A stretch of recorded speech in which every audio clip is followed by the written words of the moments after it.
my hair started falling out significantly, I decided I would rather go have my head shaved. And so I did. I went to the barber shop. Actually, I went to my husband's barber, and he was very nervous about this whole thing. And I says, well, you can't mess this up. Just shave it all off. So he shaved my head.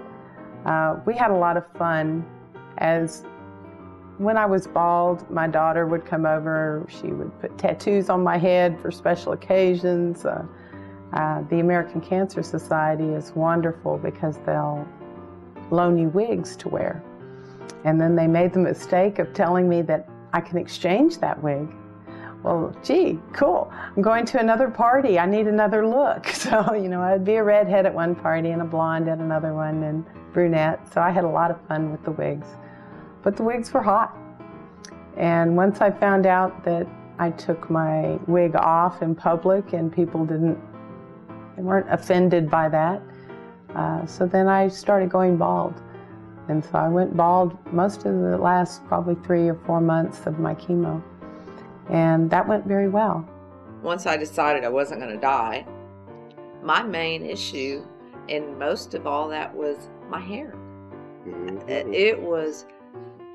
the cancer diagnosis was not nearly as devastating as when they said chemo. When they said chemo, that was it, because it's like, that's why I said I'll never love my hair that much again. Well, and as soon as you did your first chemo, you knew that that was it. It's the waiting game. It's the waiting game. And that was horrible. That was another part that was tough, because when it finally started happening, and she would come out of the bathroom crying because she had a big patch of hair, and it got to the point, but she still didn't want to give it up. She wanted to keep her hair as long as she could.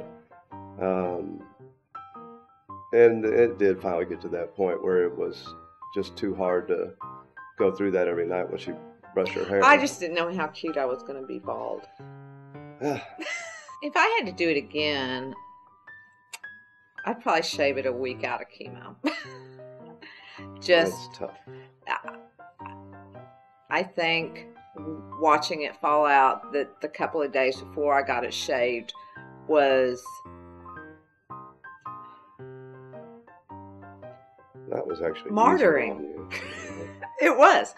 I mean, I knew if I went in the bathroom and did this, I knew what was going to happen, so I'd go do it anyway. But no, I would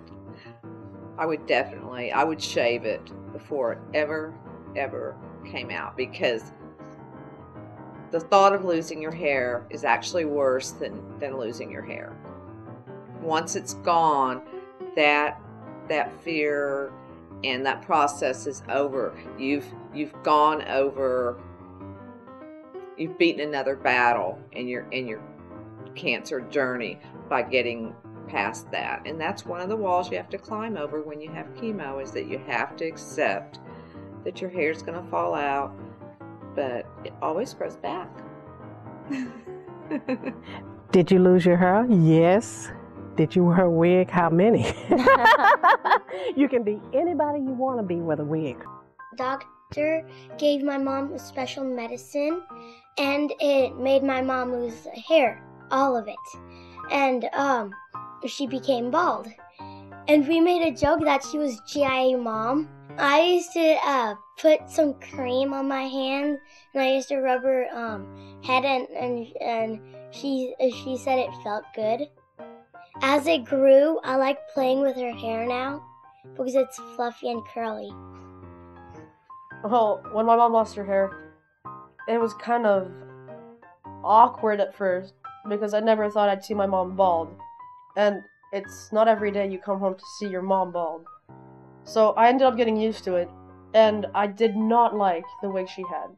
I like my mom better when she was bald without than with a wig, because the wig made her head itchy, and it made her look kind of old. She didn't look very good in the wig. It was just a little. It was like 5 points away from bad.